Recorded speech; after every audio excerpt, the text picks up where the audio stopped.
Saws are very important for writing a good novel. Wait, no, scenes. Scenes are very important in writing a good novel. I see the mistake now, or I've seen the mistake, saw the mistake. You might tend to think of a novel as one long story.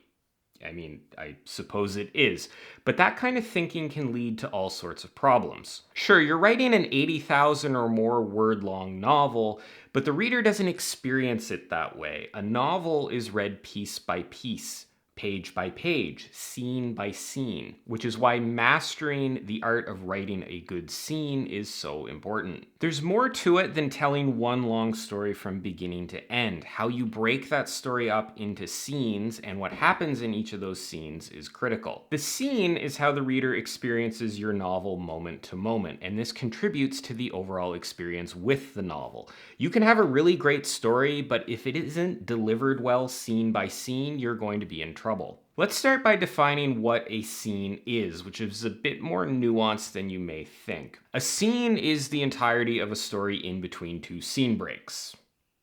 Duh. A scene might correspond to a chapter, but a chapter is a different subject that we can talk about another time. Chapters usually have more than one scene in them, though sometimes scenes and chapters are basically analogous within a book. We'll cover chapters in another chapter. Changing locations or jumping ahead in time, say to the next morning or later in the night, usually corresponds to a scene break. It's a logical point to stop the story and move to the next scene. And on the stage or on screen, this is usually what defines a scene break, a change in time or a change in location. There's also the French scene, not the French scene you're thinking about. French scenes are anytime there's a change in cast that's present in the scene. So a character coming into the scene or a character leaving a scene results in a new French scene. This includes if a character gets killed, but only if it's by guillotine because it's a French scene. Now, in writing a novel, defining a scene is actually a little bit more difficult because of the added element of character viewpoint. In a movie or play, changing the set or moving time is pretty much the only way to change a scene. In a novel, however, if you change viewpoint characters, you technically have to move to a new scene because changing viewpoint characters in the middle of a scene is head hopping, which is not good. This adds a bit of nuance because that change in viewpoint might mean that we're in the same location at the same time as we were in the previous scene. Say you have a fight scene between Bob and Roger. In the first part of the fight, we are seeing this fight from the perspective of Bob. We are seeing Bob getting wailed on by Roger from Bob's perspective. Then maybe something happens, say Roger slips and falls backwards down a staircase. At that point, we break, there's a scene break, and we go to a new scene, and we are now seeing things, namely the floor hurtling towards him, from Roger's perspective. In a play or a movie, that would be one scene, because we're not changing time or location. There's no concept of viewpoint. But in a novel, that would have to be divided between two scenes because we're swapping perspectives. We're not moving place or time, but we are changing characters, which means this is two scenes.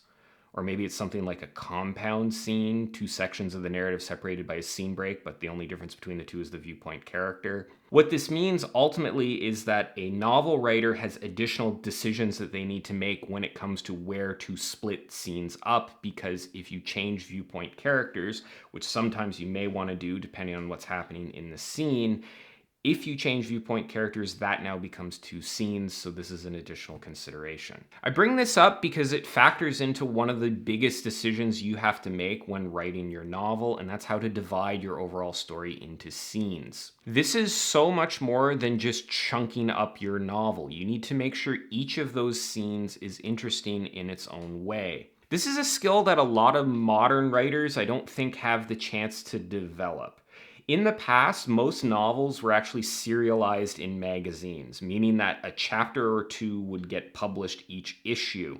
So those authors had a strong incentive to make each of those installments interesting. They couldn't rely on just the overall story because the reader is only reading a chapter or two of the story at a time, so those authors had a reason to really focus and make those chapters interesting. And this is still true to an extent today. Even if the reader has the whole novel in their hands, they still read it like those magazine readers of old did, usually a few scenes at a time. You'll see advice sometimes that you should write a novel like a series of short stories, little mini arcs that start and resolve within the bounds of a few scenes.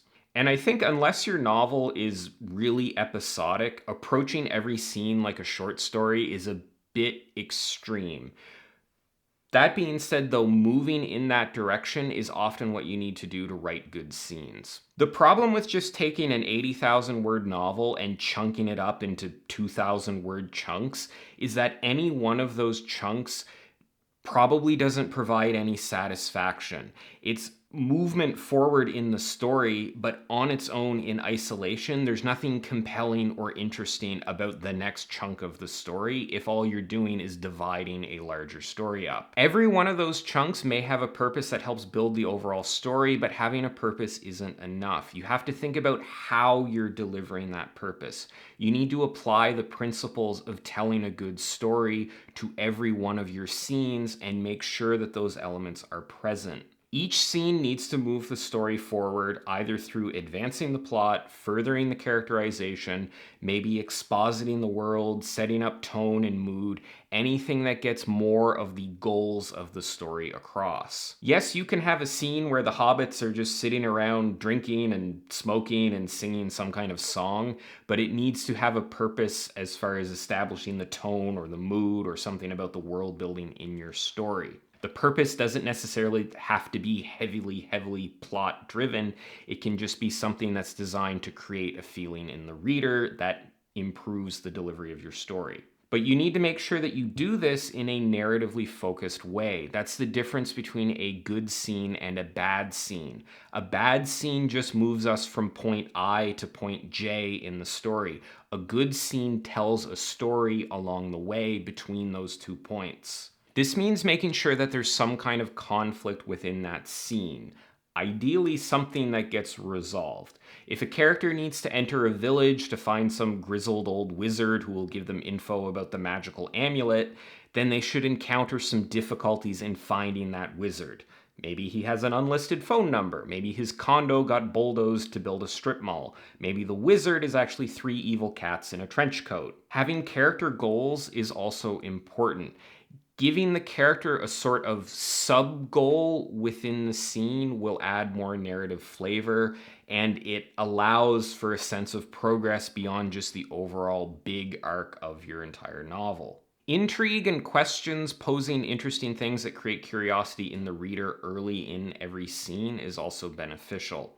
Starting a scene with questions, like say having a character wake up in a daze after they were clawed in the face when they opened the wizard's trench coat and being chained up inside a haunted cat cafe, poses some interesting questions. It makes the beginning of that scene more interesting. Another element of this is stringing scenes together. This gets to the advice about making every scene a short story. That's kind of not true because in a novel, you also need to think about how the scenes link and build upon each other and how they link to the overall arc of your novel. This can be done through cliffhangers or other places where you delay or don't give a complete resolution for a scene, where the outcome of one scene is not learned until the next scene, or it can be done through the revealing of another plot step. Your detective who's trying to find the wizard learns that the trench coat filled with cats was custom made, so he now needs to go find the tailor who made it.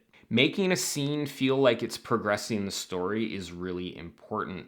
One trap you can fall into with making every scene more of a story is distraction.